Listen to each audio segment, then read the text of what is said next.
주신 말씀을 함께 읽도록 하겠습니다. 하나님께서 오늘 우리에게 주신 말씀은 사무엘상 30장 1절부터 8절까지의 말씀입니다. 사무엘상 30장 1절부터 8절까지의 말씀을 제가 봉독하겠습니다. 다윗과 그 군사들은 3일 만에 시글락에 도착했습니다. 그러나 그때는 이미 아말렉 사람들이 남부와 시글락을 습격한 뒤였습니다. 그들은 시글락을 공격하고 불태웠으며 도소를 불문하고 여자들과 거기 있던 사람들을 포로로 잡아갔습니다. 아무도 죽이지는 않았지만 모두 데리고 가버린 것이었습니다. 다윗과 그의 군사들이 시글락에 도착해서 보니 그곳은 이미 모두 불타버렸고 그 아내와 아들, 딸들은 포로로 잡혀간 뒤였습니다. 다윗과 그의 군사들은 힘이 다 빠져 더 이상 울지도 못할 정도로 소리 높여 울었습니다. 다윗의 두 아내 이스라엘 여인 아히노암과 갈멜 사람 나발의 아내였던 아비가일도 잡혀갔습니다. 백성들은 모두 자기 자녀들로 인해 슬픈 나머지 다윗을 돌로 쳐 죽이자고 했습니다. 다윗은 너무나도 괴로웠습니다. 그러나 다윗은 그의 하나님 여호와를 의지해 용기를 냈습니다. 다윗은 아히멜렉의 아들인 제사장 아비아달에게 말했습니다. 내게 에봇을 가져다 주시오.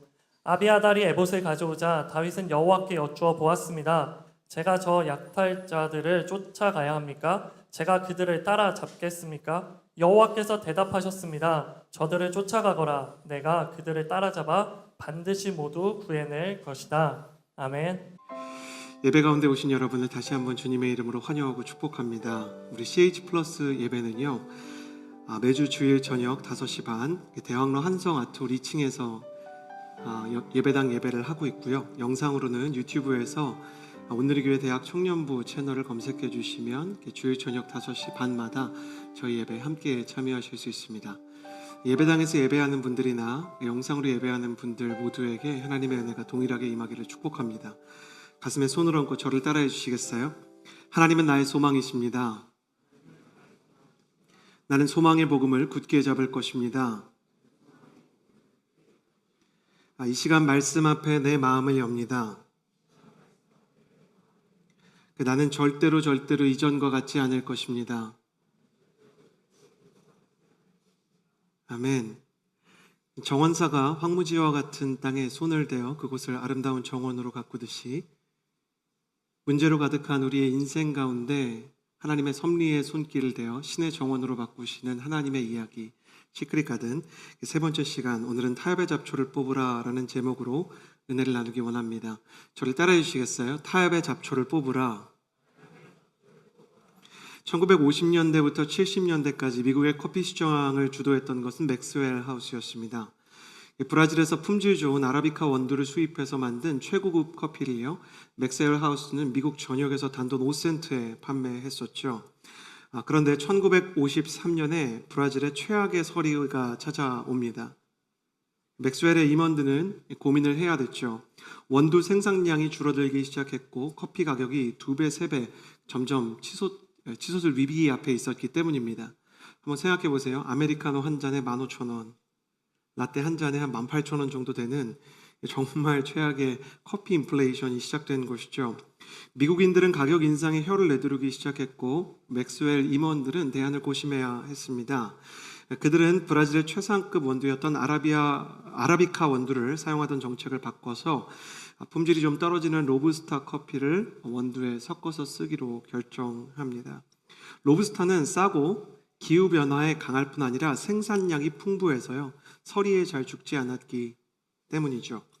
문제가 하나 있다면 로부스타라는 그 커피 원두 자체가 쓰고 탄 냄새가 강해서 아라비카에 비해서 질이 한참 떨어진다는 것이 좀 문제였습니다. 커피의 맛이 좀 상하면 사람들이 안 먹으면 어떡하지라는 걱정을 하게 되는 것이었어요. 그래서 맥스웰에서는 로부스타를 아라비카에 섞기 전에 사람들이 차이를 알아낼 수 있을지 미국 전역에서 시음회를 개최하게 됩니다. 그런데 놀랍게도 거의 평생을 커피를 먹고 살아온 사람들도 로부스타가 섞인 커피와 아라비카 100%의 커피를 구별하지 못했던 것입니다. 신이 난 맥스웰은 로부스타를 섞어서 신제품을 냈고 차이를 알아차리지 못했던 소비자들도 더 이상 가격이 오르지 않는 커피에 환호하기 시작했습니다. 회사는 수익을 얻고 사람들은 이렇게 안정된 물가 속에서 커피를 먹을 수 있는 일석이조의 전략처럼 생각이 되었죠. 문제는 이 다음이었습니다. 경영진 속에 누군가 이런 이야기를 하기 시작한 겁니다. 로부스타를 조금 더 섞어도 사람들이 모르지 않을까? 1954년에는 서리가 내리지 않아서 남미 전역에서 아라비카 원두를 충분히 공급받을 수 있었음에도 불구하고 임원들은 로부스타를 조금 더 섞기로 결정을 합니다. 사람들은 알아차리지 못했고 맥스웰은 의기양양해서 탄맛과 쓴맛이 넘쳐나는 로부스타를 아라비카에 점점 더 섞기 시작합니다. 그렇게 1964년 서리 사태로부터 11년이 지났을 때 맥스웰 하우스는 미국 역사 전체를 통틀어서 미국 전역에서 커피에 대한 수요가 급격히 떨어지는 것을 경험하게 됩니다. 청년들은 커피 대신 코카콜라나 스프라이트 같은 이제 탄산 음료에 열광하기 시작했어요. 그래서 맥스웰은 이게 도대체 어떻게 된 일인지 알아봐야 했습니다. 그래서 왜 젊은이들이 커피를 먹지 않는가를 테스트해 봤더니 어른들과 달리 어릴 적엔 커피를 먹지 않다가 대학생이 되면서 혹은 10대가 되면서 커피를 마시기 시작한 친구들은 로부스타가 섞여서 쓴맛과 탄맛이 점점 심해지는 커피에 신물이 나기 시작했던 거예요. 이렇게 맛없는 음료를 도대체 왜 먹나? 아무리 각성 효과가 있다 그러지만 어차피 탄산 효과를 먹고 에너지 드링크를 먹으면 다른 대안들이 있는데 해가 갈수록 점점 더 맛이 나빠지는 커피를 왜 먹어야 하나?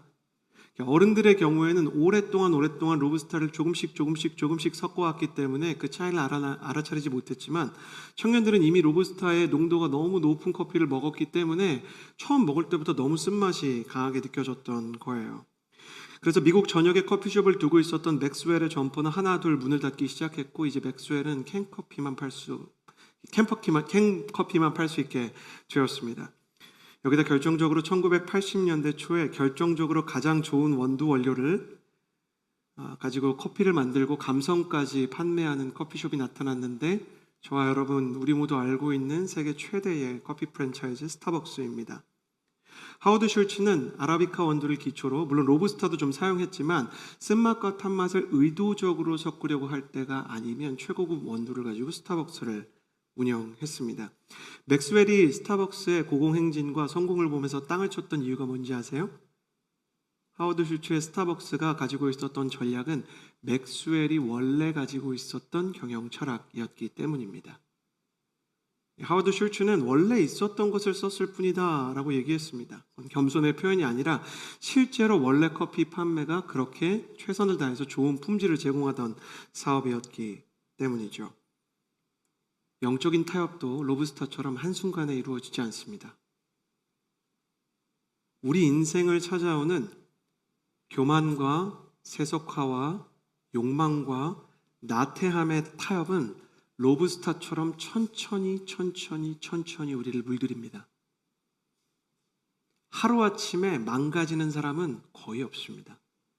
여러분 주변에서 그런 사람 보셨어요? 갑자기 알코올 중독자가 되는 사람, 갑자기 도박 중독자가 되는 사람, 갑자기 분노 조절 장애를 컨트롤하지 못하는 사람, 이런 사람들은 갑자기 만들어지는 것이 아니라 서서히 물들어가는 것이죠. 하나님을 믿는 신앙도 하루아침에 완성되지 않듯이 영적인 침체와 영적인 실패도 한순간에 만들어지지 않습니다. 한순간에 만들어지지 않는 중독과 침체와 실패라는 것은 타협이라는 과정을 통해 로부스타처럼 우리에게 찾아오게 되는 것이죠. 타협은 마치 잡초처럼 서서히 우리의 영혼의 정원에 자리를 잡기 시작하는 것입니다. 여러분은 어떻습니까? 철마다 여름이 다가오고 봄의 마지막이 다가와서 만물이 성장하기 시작할 때마다 몰래 자리를 잡고 자라는 잡초처럼 여러분의 마음속엔 혹 타협의 잡초가 자라고 있지는 않습니까? 오늘 말씀에서도 이 타협의 잡초를 방치했던 인생이 등장하게 됩니다. 1절에서 3절까지의 말씀을 통해 그 사람이 누구인지 만나보도록 하겠습니다. 함께 읽겠습니다. 시작. 다윗과 그 군사들은 3일 만에 시글락에 도착했습니다. 그러나 그때는 이미 아말렉 사람들이 남부와 시글락을 공격하고 불태웠으며 노소를 불문하고 여자들과 거기 있던 사람들을 포로로 잡아갔습니다. 아무도 죽이지는 않았지만 모두 데리고 가버린 것이었습니다. 다윗과 그의 군사들이 시글락에 도착해서 보니 그곳은 이미 모두 불타버렸고 그 아내와 아들, 딸들은 포로로 잡혀간 뒤였습니다. 타협의 잡초를 방치했던 인생, 그는 다윗입니다. 맥스웰에게 로브스타가 타협이 되었듯이 다윗의 타협은 시글락에서 이루어졌습니다. 시글락이라는 곳은 이스라엘의 땅이 아닙니다. 골리앗이 살았던 블레셋의 땅입니다. 대체 다윗이 왜 블레셋 땅인 시글락에 살게 되었는가에 대해서 이야기를 좀 나누고 싶습니다. 사무엘상 27장 1절에서 2절을 같이 한번 읽어보도록 하겠습니다. 사무엘상 27장 1절에서 2절입니다.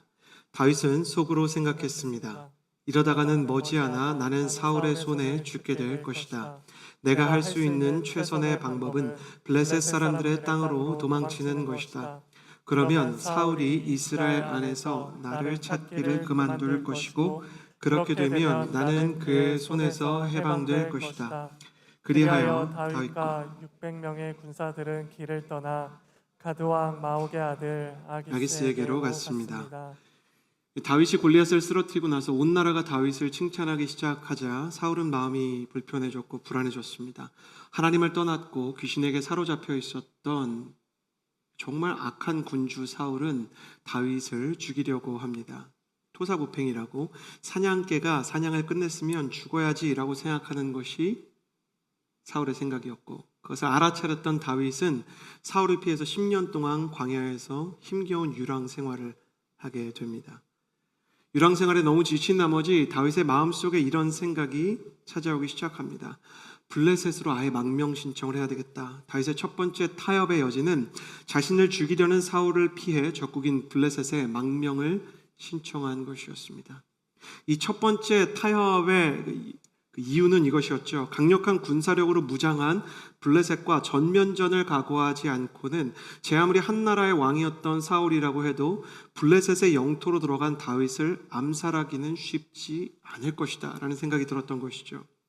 그래서 다윗은 타협을 합니다. 자신을 죽이려는 사울을 피해서 적국인 블레셋으로 들어간다면 사울이 쉽게 추격해오지 못할 것이다 라고 생각했던 것이죠. 다윗의 타협은 여기서 그치지 않습니다. 영적으로 한번 타협을 하면 맥스웰이 로브스터를 점점 더 많이 섞었던 것처럼 타협이 또 다른 타협을 불러오는 것입니다. 다윗은 망명 사건 이후에 블레셋에서 살아남기 위해서 특별한 행동을 하게 됩니다. 아기스는 통 크게, 이 블레셋의 왕이죠. 아기스는 통 크게 다윗을 받아주려고 했지만 아기스의 많은 장수들은 저 사람 다윗은 아주 위험한 사람입니다.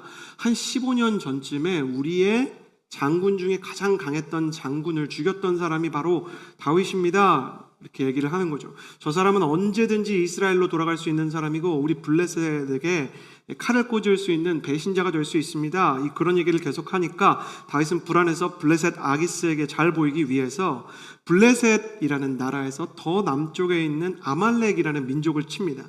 이 아말렉은 나라가 아니라 그냥 하나의 부족 같은 거예요. 근거지가 없이 사막을 떠돌아다니면서 산적이라고 할 수도 없고 해적이라고 할 수도 없죠. 뭐라고 해야 되죠? 사막 쪽이라고 해야 될까요? 사막의 약탈자 역할을 했던 이 강도떼였습니다. 아말렉이라는 곳이 계속 이 블레셋 남부에서 블레셋 사람들을 괴롭혀서 아기스와 이 블레셋의 굉장히 큰 골머리를 썩게 하는 문제가 되었거든요. 근데 근거지가 없어서 얘네들이 어디서 사는지를 추격하지 못하니까 매번 당하기만 할 뿐이었는데 다윗은 망명 생활을 광야에서 오랫동안 피신 생활을 해봤잖아요. 그러니까 어디로 대충 도주할지를 좀 빨리 느끼는 부분이 있었던 것 같아요.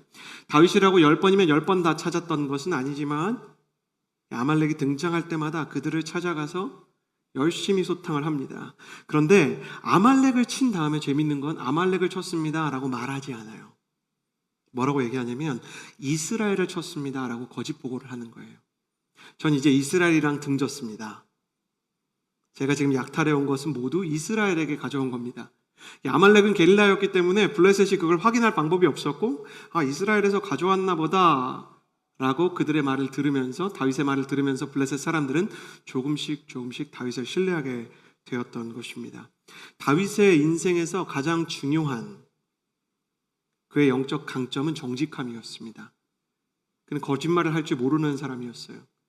그런데 그의 인생 가운데 타협이 두 번째로 일어납니다. 블레셋 왕에게 거짓 보고를 해서 신뢰를 얻게 되었던 것이죠. 거짓 보고.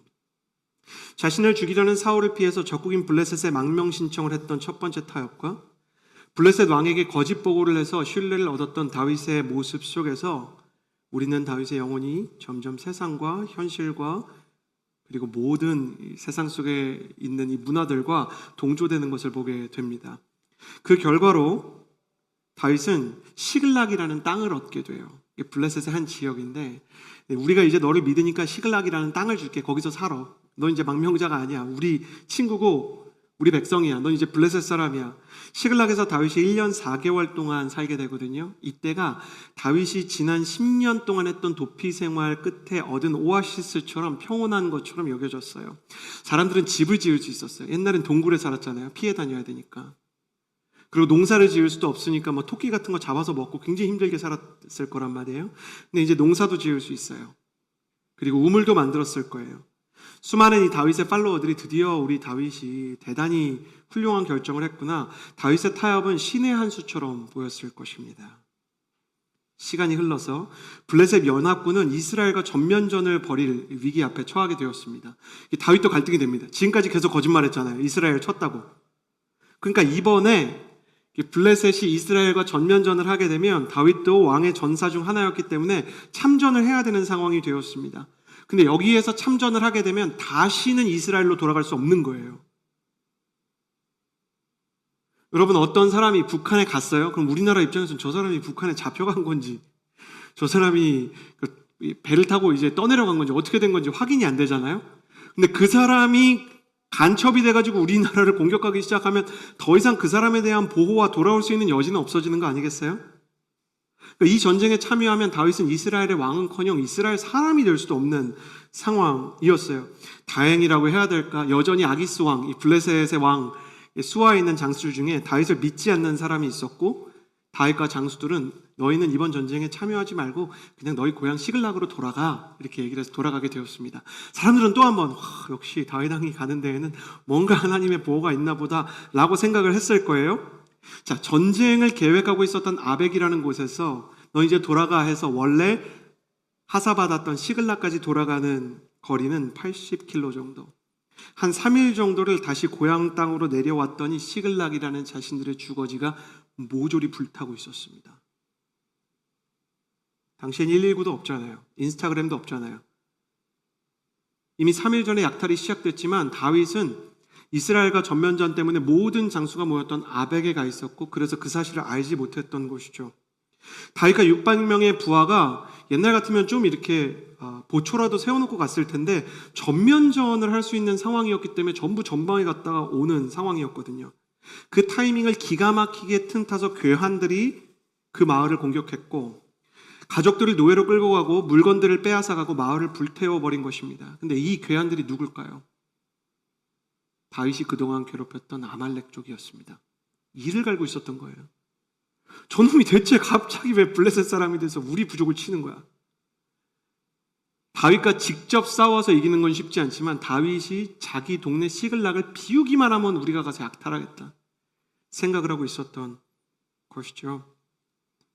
다윗이 신의 한 수처럼 생각했던 타협이 인간의 악수가 되어 돌아오는 순간이었습니다. 사실 신의 한 수처럼 보였던 다윗의 선택에 신의 한 수라고 말할 만한 신의 자리는 없었습니다.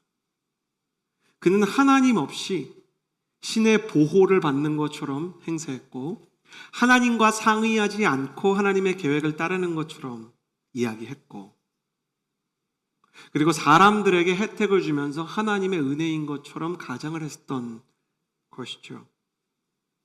사실 이 모든 재앙은 다윗의 선택 때문에 일어난 것이지 하나님 때문에 일어난 게 아니었습니다.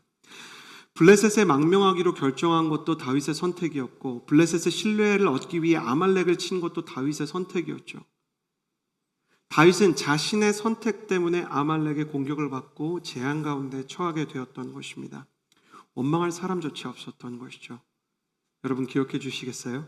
영적인 타협이 인생이라는 정원을 폐허로 만드는 날이 옵니다. 타협은 반드시 인생의 고난이라는 폭풍을 불러옵니다.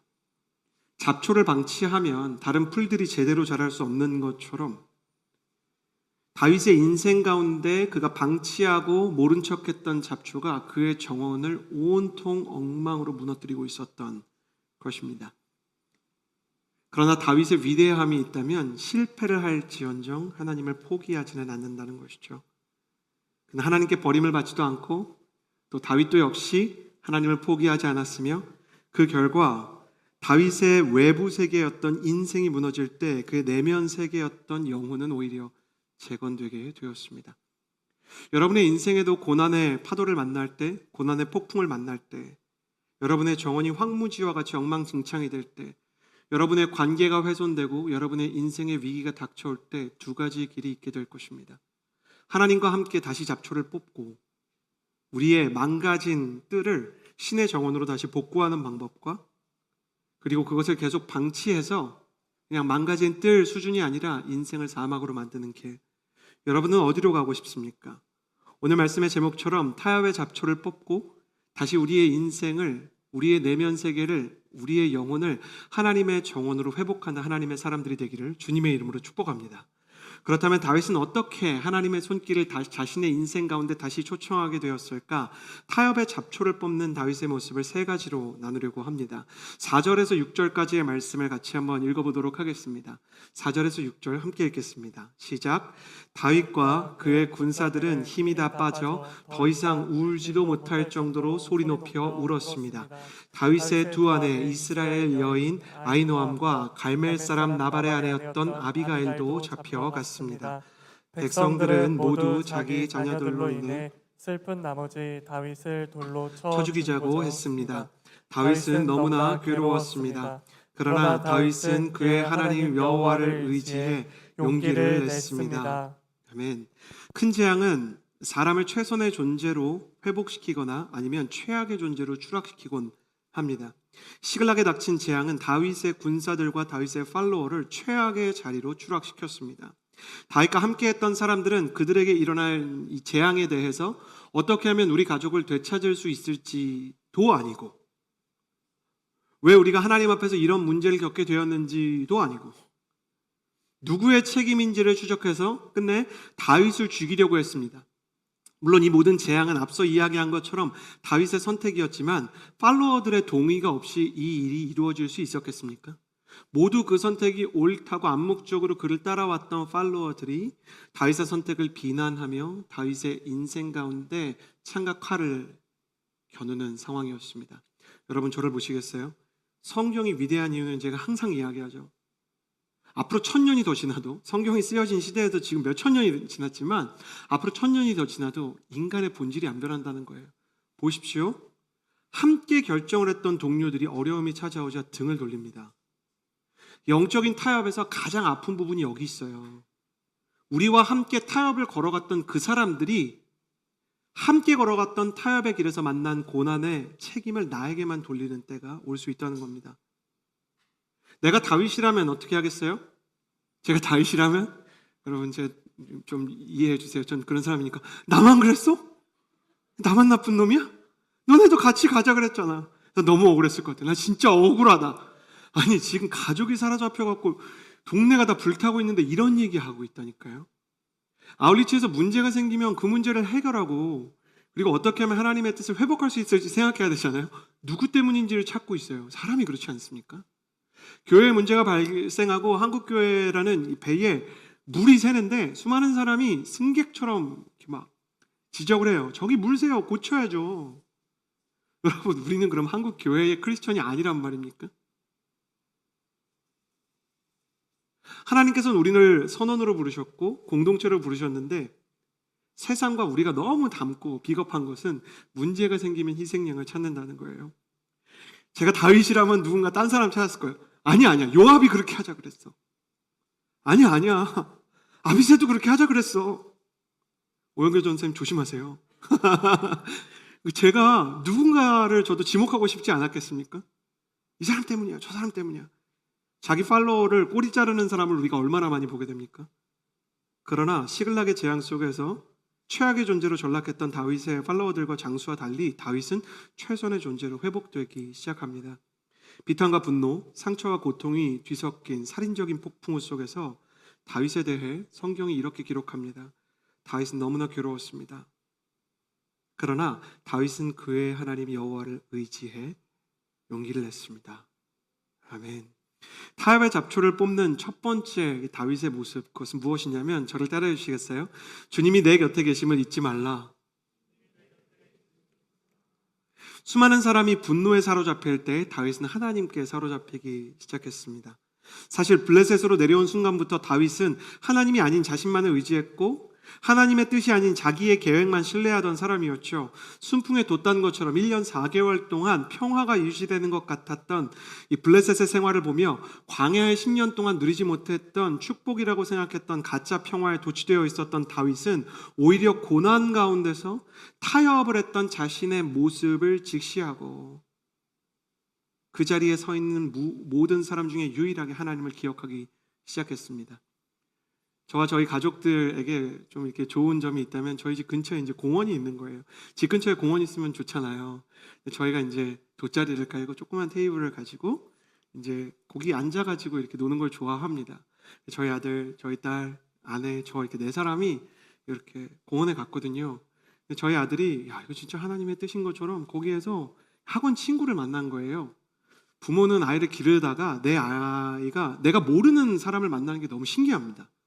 아, 얘도 이제 사회생활이 시작되는구나. 잘 이렇게 놀아야지 이렇게 하는데 불안불안한 거예요. 캐치볼을 하는 거예요. 소프트볼, 테니스공을 주고받는데 왜 불안하냐면 너무 가까워요. 처음에는 조금 멀리서 하다가 아이들이 힘이 약하니까 조금씩 가까워지기 시작하는 거예요.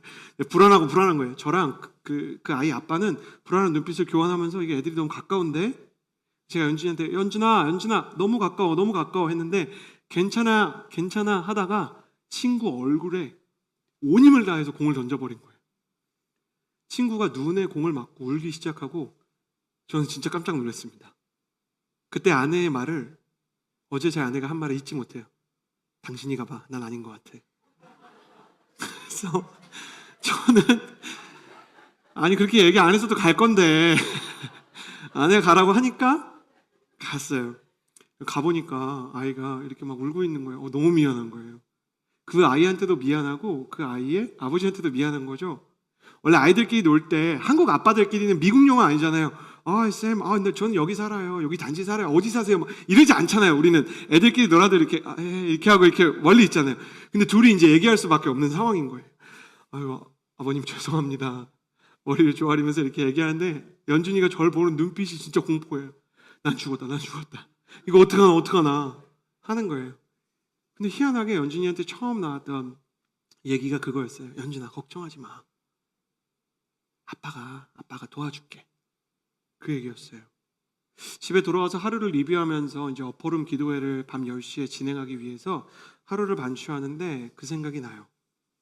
잘못된 선택으로 감당하기 어려운 문제가 생길 때가 있어요. 원망과 자책으로 내 인생이 정말 주저앉고 싶을 때가 있어요. 그때 기억해야 되는 게 뭔지 제가 말씀드릴 텐데 여러분 따라해 주시겠어요? 나에게는 아버지가 있습니다. 그래요. 우리한테는 아버지가 있다는 거예요. 어린아이가 뭔가 실수를 하고 사고를 치고 할 수 있는 최악의 일이 뭔지 알려드릴게요. 그 부모님한테 숨기는 거예요. 학교에서 친구랑 싸웠어요. 근데 친구가 다쳤어요. 치료비가 필요해요. 근데 본인이 메꾸려 그러면 인생이 점점 어려워지는 거예요. 어디 가서 막 돈 빌리기 시작하면 문제가 되는 거예요. 쓰지 말아야 될 곳에 돈을 썼어요. 돈을 크게 잃었어요. 그거 복구하려고 다른 데 가서 정말 도움을 청하기 시작하면 더 큰 문제가 생길 수 있는 거예요. 그렇지 않습니까?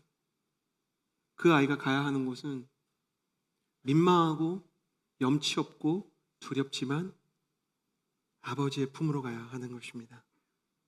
여러분 기억해 주세요. 공을 잘못 던진 아들을 위해서 머리를 숙이는 아버지가 있듯이 우리의 모든 실수를 위해서 십자가를 지신 주님께서 계십니다.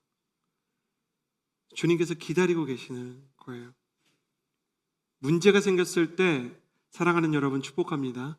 예수님이 기억나게 되기를 주님의 이름으로 축복합니다. 하나님이 여러분 마음속에서 떠오르기를 주님의 이름으로 축복합니다. 여러분, 피는 물보다 진합니다. 예수님의 피는 세상이 줄 수 있는 모든 도움의 물보다 훨씬 더 강렬합니다. 그래서 우리는 문제가 생겼을 때 다윗처럼 다시 예배의 자리로 돌아와야 합니다. 여러분에게 영적인 하나님의 사랑을 담아 선포합니다. 여러분 한 사람 한 사람이 여러분의 일상 가운데 다시 예배의 자리로 돌아오는 하나님의 청년이 되기를 주님의 이름으로 축복합니다. 여러분의 인생 가운데 다시 기도의 시간을 지켜나가기를 주님의 이름으로 축복합니다. 여러분의 인생 가운데 계속해서 쌓여가는 기도가 필요하고 무너질 때마다 문제가 생길 때마다 예배의 자리로 돌아와야 합니다. 왜 그렇습니까? 주님이 거기서 도움을 준비하고 우리를 기다리고 계시기 때문입니다. 아버지께서 우리의 잘못과 실수를 책임져 주시고 바로잡아 주시기로 결정하셨기 때문입니다. 하나님은 당신을 외면하지 않으십니다. 당신이 하나님을 외면할 때가 있을 뿐입니다. 하나님을 외면하지 않는다면 주님께서도 우리를 환대하시고 맞아주실 것입니다. 주님의 품 안에서 살아가는 하나님의 자녀들이 되기를 주님의 이름으로 축복합니다. 다윗이 주님이 내 곁에 계심을 잊지 않았을 때 타협의 잡초가 뽑히기 시작했습니다. 두 번째, 이어서 7절과 8절의 말씀을 함께 읽도록 하겠습니다. 7절과 8절 함께 읽겠습니다. 시작. 다윗은 아히멜렉의 아들인 제사장 아비아달에게 말했습니다. 내게 에봇을 가져다 주시오. 아비아달이 에봇을 가져오자 다윗은 여호와께 여쭈어 보았습니다. 제가 저 약탈자들을 쫓아가야 합니까? 제가 그들을 따라잡겠습니까? 여호와께서 대답하셨습니다. 저들을 쫓아가거라. 네가 그들을 따라잡아 반드시 모두 구해낼 것이다. 다윗의 영적인 반응 첫 번째, 이 사람은 주님이 내 곁에 있는 것을 잊지 않았고, 두 번째는 자신의 실수를 바로잡으려고 했습니다. 여러분, 타협의 잡초를 뽑기 위해서 꼭 해야 되는 게 있습니다. 가슴에 손을 얹고 저를 따라해 주시겠어요? 내 안의 타협을 인정하라. 모든 동역자들은 소망이 사라졌다고 생각했어요. 모두 끝났다고 생각했기 때문에 좌절과 원망과 슬픔 안에 자신의 모든 인생을 묻어버렸어요. 그런데 다윗은 하나님의 뜻을 묻기 시작합니다. 제사장 아비아달을 불러서 에봇을 가져오는데, 에봇은 다윗이 하나님에게 선택을 물을 때마다 입었던 옷이에요. 그 옷이 중요한 게 아니라 하나의 상징인 거죠. 다윗이 하나님 앞에서 자신의 인생을 물었던 그 시간으로 돌아가는 장면인 것이에요.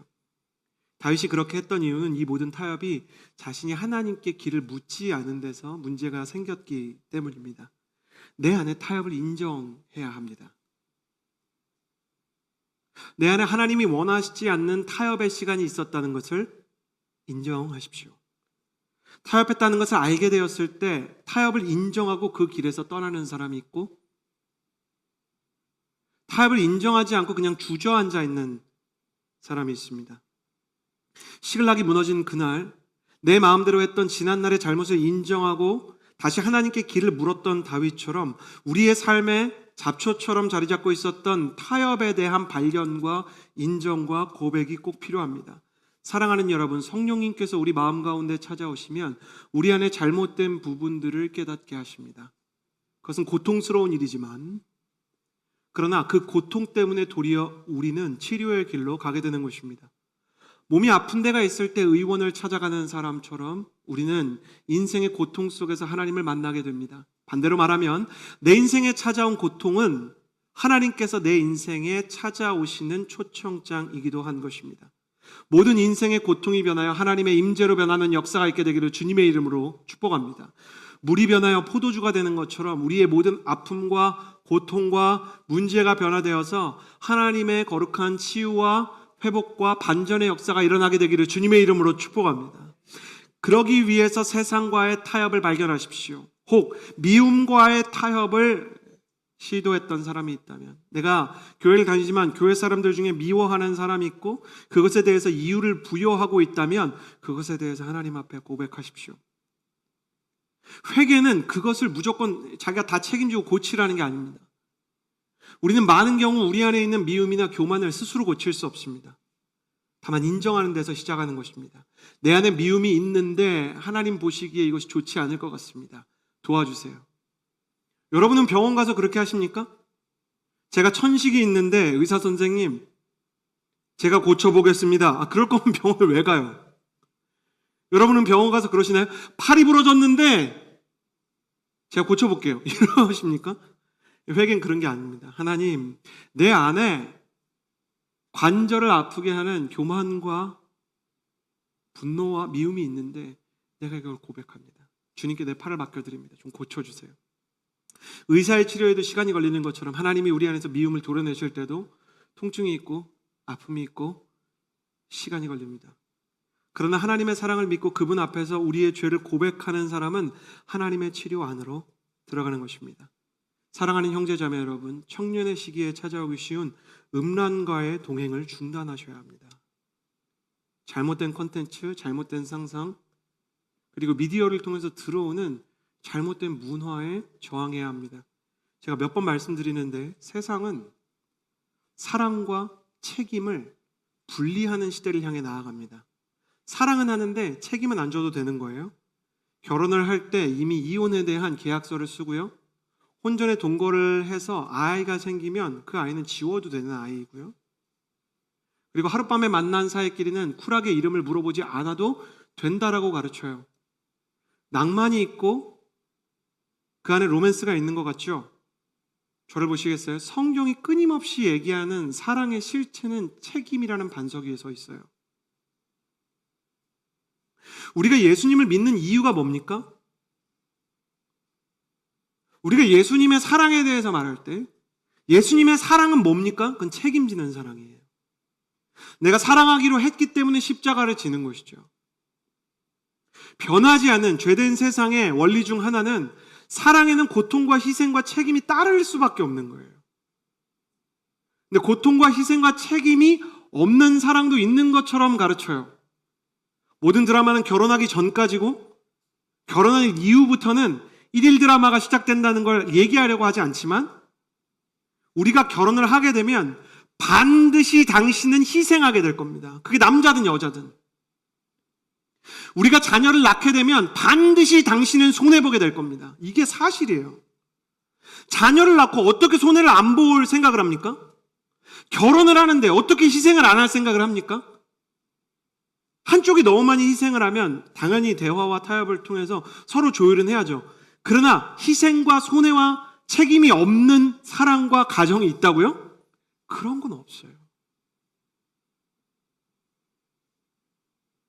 제가 웬만한 드라마랑 영화를 보면요, 사랑하는 연인이 잠자리를 같이 하고 나서 다음날 아침이 되어도 여배우의 얼굴에는 흐트러짐 하나가 없어요. 현실이 어떤지 아십니까? 결혼한 모든 사람은 알고 있어요. 신혼, 첫날 밤이 지나고 신혼에 두 사람이 같이 아침에 일어나고 나면 제일 처음 해야 되는 것 중에 하나가 사랑 고백 전에 이빨을 닦아야 됩니다. 이게 현실이에요. 두 사람의 얼굴을 보고 많이 놀랄 수 있습니다. 전날 밤에 아내가 남편이 라면을 먹고 잤다 치면요, 다음날 내가 결혼하는 사람 아닌 사람이 누워있을 수도 있어요. 어제 먹은 거 같이 치워야 되고 내가 번 거 저 사람이 쓰기도 해요. 하지 않아도 될 싸움을 해야 되고 동의를 얻지 않아도 됐던 나의 결정에 대해 이제는 동의를 받아야 된다고요. 사랑은 본질적으로 불편하고 책임을 같이 집니다. 그러나 그 책임을 같이 하면서 우리 안에 생기는 개념은 뭐냐면 신뢰인 거예요. 신뢰. 우리는 우리를 책임져주는 사람에게만 신뢰의 이름을 부여합니다. 그렇지 않습니까? 여러분, 은행에 돈 맡겼는데 책임 안 지면 그 은행 신뢰할 수 있어요? 그럼 반대로 이렇게 얘기할게요. 책임을 안 지는 사랑을 어떻게 신뢰를 합니까? 사랑과 책임을 나누는 이 거짓의 세상을 탈출하세요. 그 짜릿한 로맨스에 여러분의 인생을 걸지 마세요. 세상이 이야기하는 하룻밤의 달콤한 유희는 그냥 음란인 겁니다. 그리고 반드시 그 타협에 대해서는 책임을 지게 될 거예요. 하나님을 믿는데 안 믿는 사람처럼 행동하는 청년들도 많이 있습니다. 물론 예수님의 명예를 생각해서 내가 예수님을 믿으면 더 욕먹으니까 이럴 수 있는데 당신이 크리스천인 것을 부정하시면 안 됩니다. 당신이 크리스천인 것을 잊어서는 안 됩니다. 제 인생에서 일어나는 가장 큰 고난 중에 하나는 이제 아들을 넘어 딸까지 여기저기 저를 목사로 소개하는 것인데, 어제 그나마 테니스공 던졌을 때 얘기 안 해서 정말 다행이에요. 우리 아빠 목사님인데 그럼 아마 저는 머리 숙이는 걸로는 부족했을 거예요. 그러나 아들 때문에 딸 때문에 제 인생에 걸려진 제약이 사실 저를 지켜줍니다. 하나님의 말씀을 지키는 건 불편하지만 그 말씀이 저를 지켜주는 것처럼, 여러분이 크리스천으로 살아가는 것은 불편하지만 당신이 크리스천인 것을 아는 사람들에 의해 당신의 영혼이 지켜질 수 있습니다. 하나님 믿지 않는 사람인 것처럼, 하나님을 모르는 사람인 것처럼 행동하지 마십시오. 이와 같이 사람들 앞에서 나를 부인하는 자를 내가 하나님 앞에서 부인할 것이다, 예수님 말씀하셨죠. 주님께서 한번 몰라요 이런다고 부인한다는 말이 아니라, 신앙을 부인하는 사람은 끝내 믿음을 잃는다는 말이에요. 여러분, 주님과 상관없는 사람인 것처럼 살지 마십시오. 제가 음란에 대해서 얘기한 것처럼 하나님을 향한 사랑에도 책임과 희생과 헌신이 따르기 때문입니다. 사랑과 희생을 분리하려는 세상 속에서 사랑은 책임일 수밖에 없다라는 것을 그냥 가슴에 새기는 하나님의 사람들이 되십시오. 나는 여러분의 사랑이 책임을 수반하게 되기를 주님의 이름으로 축복합니다. 하나님에 대한 것이든 사람에 대한 것이든. 그래서 자기 자식조차 책임지지 않고 학대하는 세상 속에 책임지는 사랑을 통해 세상 속에 실제 사랑의 신뢰가 필요함을 보여주는 예수 그리스도의 증인으로 살아가는 여러분이 되시기를 주님의 이름으로 축복합니다. 아이들에 대해서 책임지는 사랑이 필요합니다. 남편이 아내에 대해, 아내가 남편에 대해 책임지는 사랑이 필요합니다. 하나님에 대해 책임지는 사랑이 필요합니다. 세상에 대한 타협은 책임을 버리는 행동이기에 다시 하나님을 향한 책임으로 타협을 뒤로하는 하나님의 사람이 되시기를 바랍니다. 내가 블레셋으로 내려가는 타협의 길을 선택해도 아직 아무 일이 일어나지 않는다고 자랑하는 청년들을 교회에서 만난 적이 있어요. 그렇죠. 하나님을 피해서 도망가는 요나도요, 딱 맞게 다시스로 가는 배를 만났어요. 하나님 뜻인가? 이렇게 생각했을지도 모릅니다. 제가 그런 인생을 4글자로 정리해 드릴게요. 폭풍전야. 곧 찾아올 것입니다. 곧 고래 뱃속에 들어가게 될 거예요. 하나님이 블레셋으로 내려가는데, 다시스로 가는데, 요나처럼 도망가는데 왜 그 사람을 그냥 두고 폭풍전에 고요한 밤, 폭풍전야를 주시는가 알려드릴게요. 폭풍전야의 고요한 시간은 피신할 곳을 찾을 수 있는 마지막 기회예요. 변하지 않는 진리를 말씀드리겠습니다. 타협하는 사람마다 폭풍을 만나게 될 거예요.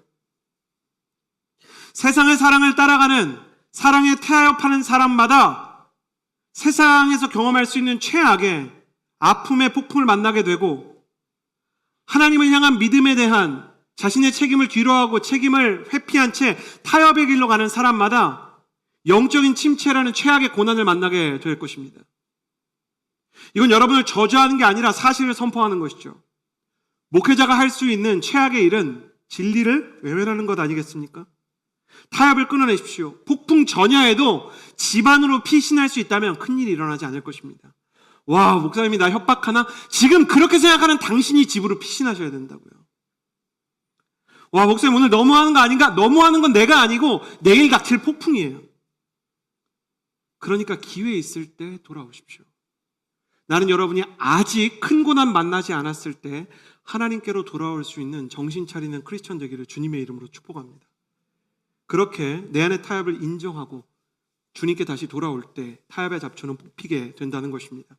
11절에서 14절의 말씀을 한번 보겠습니다. 11절에서 14절 함께 읽겠습니다. 시작. 그들은 들판에서 한 이집트 사람을 발견해 다윗에게 데려왔습니다. 그들은 그 사람에게 먹을 것과 마실 것을 주었습니다.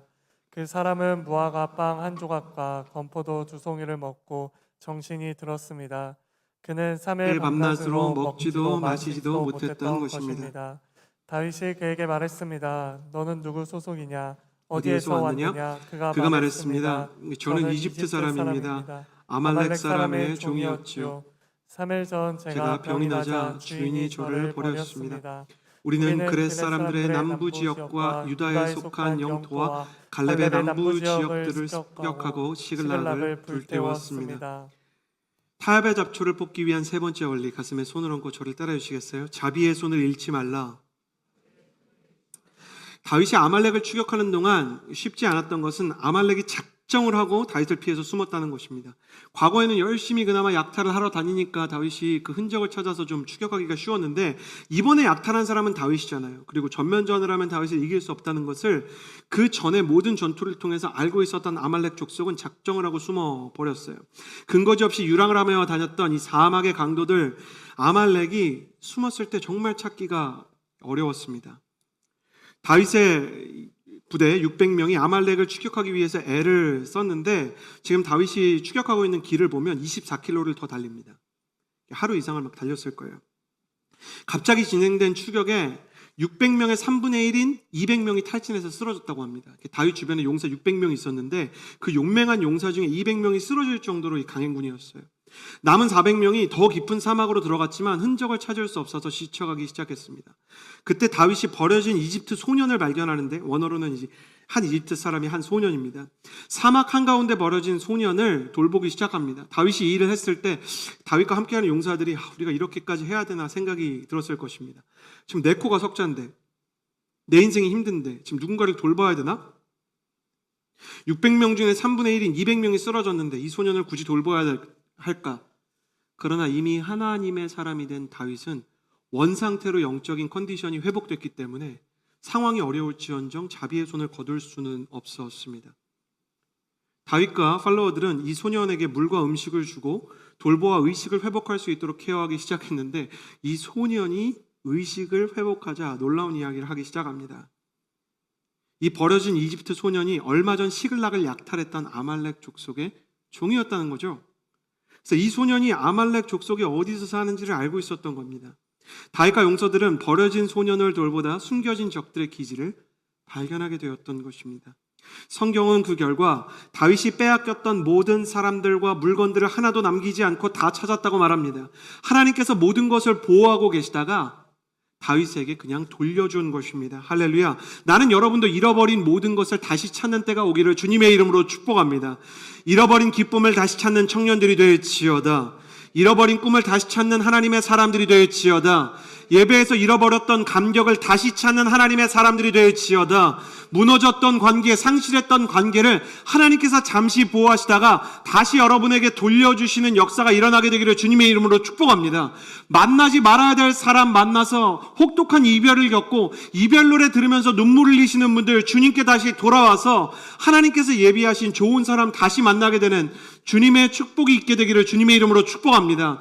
만남의 축복이 있을지어다. 비전의 축복이 있을지어다. 성장의 축복이 있을지어다. 하나님의 회복이라는 것을 잃어버렸던 것을 다시 찾게 되는 것이죠. 저는 이 부분을 보면서 너무 좋은 거예요. 빼앗겼던 모든 사람들 그 중에 한 명도 죽이지 않았어요. 왜 안 죽였는지.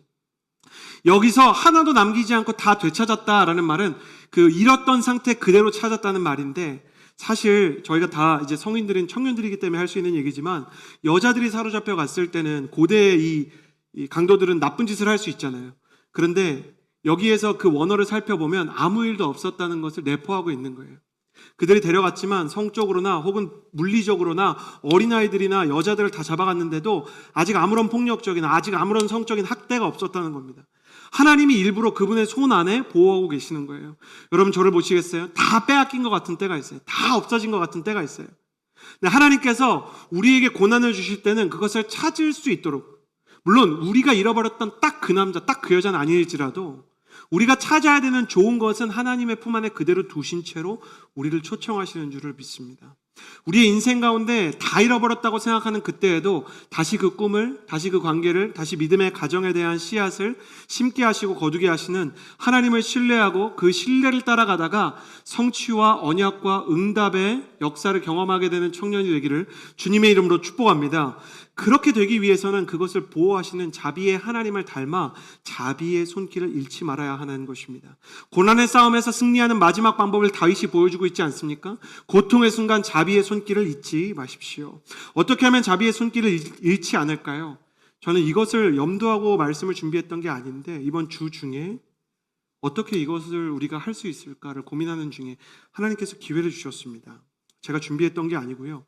설교 원고를 다 쓰고 나서 주님께서 주셨던 것인데 더 멋진 세상이라는 선교와 긍휼 사역을 제3세계에서 하는 온누리교회 NGO 단체에 대한 영상을 보여드린 이후에 여러분이 받으신 그 종이를 따라 신청할 수 있는 기회를 드리고자 합니다. 영상을 보도록 하겠습니다. 저는 교회에서 계속 더 멋진 세상 영상도 나오고 우리 거의 가까이 있잖아요. 교인으로서 가까이 있으니까 좀 더 많이 할 수 있을 때 하면 좋겠다라는 그런 생각을 늘 했어요. 뜻하지 않게 하나님께서 아프리카를 보내주셔갖고 결정하고 나니까 굉장히 마음이 편안하고 또 가슴이 벅차고 또 기대감이 있고. 여기 와 보니까 정말로 뭐 3살 외손자 같은 애들이 한국에 있으면 너무 귀여움을 받을 텐데 여기서는 물통 들고 갔고 그런 애들에 대한 어떤 생명의 존중, 저들을 어떻게 하면 살릴 수 있을까, 도울 수 있을까 그런 것을 이제 많이 느꼈고 가장 마음에 와닿았죠. NGO 활동으로서 이렇게 하나님이 찾으실 때 바로 함께 하겠다는 생각을 하게 됐습니다.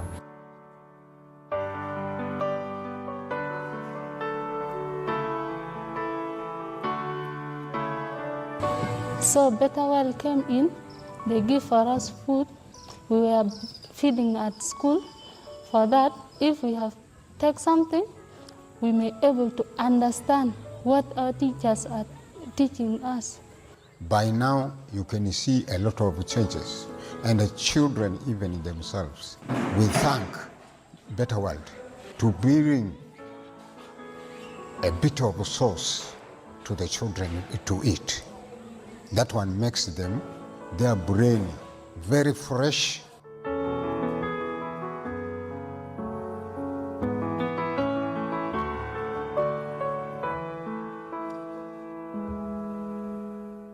예, 2017년에 팔로리아 난민촌에 부들이 마을을 지원하기 시작했는데 교실이 16개인 초등학교를 세웠고 중고등학교를 또 세웠고 현재 유치원을 이제 건축 중에 있습니다.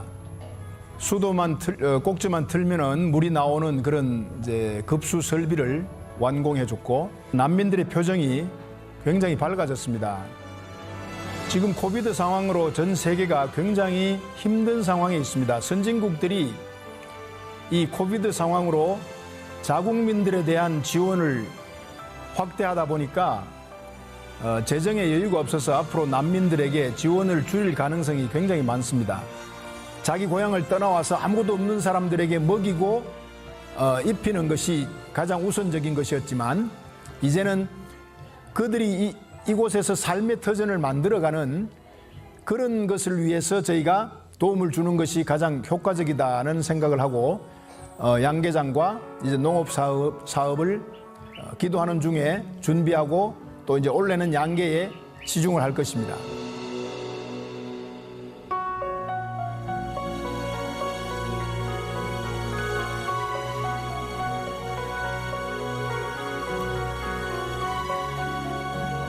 I have happiness before I don't have it. Why? I was at home. There's stress. So here I'm a bit busy. I am expecting after here, I wanted to change the life of my people, of my community. A new mentality into the believers to believe that a refugee is also a human being and can do anything like others are doing. We look into partnership so that we strengthen the members to be self-reliant.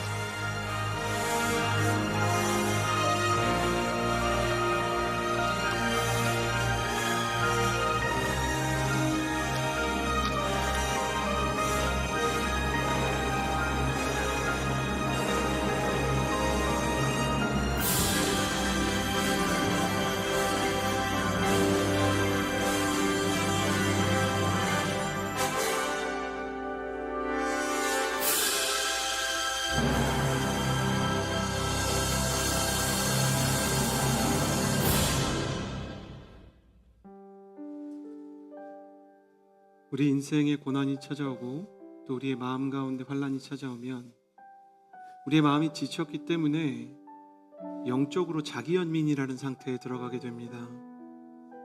하나님, 나는 다른 사람 돌아보는 일에 지쳤습니다. 누군가에게 의미 있는 일 하는 거를 이제 더 이상은 하고 싶지 않습니다. 하나님, 나는 사랑할 수 있는 사람이 아닙니다. 제게서 떠나십시오. 그 자기 연민의 감옥에 갇히게 되는 것이죠. 그러나 다윗은 버려진 이집트 사람에게 손을 내밀었다가 자신의 인생에서 다시 되찾고 싶은 가장 소중한 것을 되찾게 되었습니다. 지금 보신 것처럼 더 멋진 세상이라는 곳을 여러분의 자비의 손길을 펼칠 수 있는 곳으로 소개합니다. 여러분에게 나누어 드린 신청서에 보시면 신청할 수 있는 방법이 다 쉽게 써 있는데, 저희가 아무런 문제 없이, 아무런 어려움 없이 다른 곳에 사용하지 않고 이것이 제3세계의 특별히 아프리카와 죽어가는 어린이들을 살리는 일을 위해서 쓰임받도록 여러분의 모든 귀한 재정을 사용하도록 하겠습니다. 자기 연민의 감옥 가운데 갇히려고 할 때 주님께서 우리를 초청하시는 손길에 여러분도 함께 하십시오. 이 이집트 소년과 내가 무슨 상관인가 라고 생각하면 아무 상관도 없겠지만, 이 친구를 도우려고 하면 여러분의 인생 가운데 타협의 잡초를 뽑으시고 잃어버린 것을 되찾게 하시는 하나님의 손길을 만나게 될 것입니다. 많이 힘드니, 너 지쳤니? 이 주님이 찾아와 주셔서 그 사랑이 네가 살아갈 이유가 되고 네가 잃어버린 것을 되찾는 근거가 될 것이다 말씀해 주실 거예요. 여러분이 하나님과 같은 곳을 바라보고 같은 곳에 손을 뻗으면 우리 인생을 고난의 황무지로 이끌었던 타협과 아픔과 실패의 잡초가 뽑혀 황무지가 장미꽃같이 변화되는 역사도 있을 줄을 믿습니다. 우리 인생을 하나님의 정원으로 바꾸시는 주님의 손에 우리의 인생을 올려드리며 이제 같이 기도합시다. 가슴에 손을 얹고 우리 함께 기도할까요?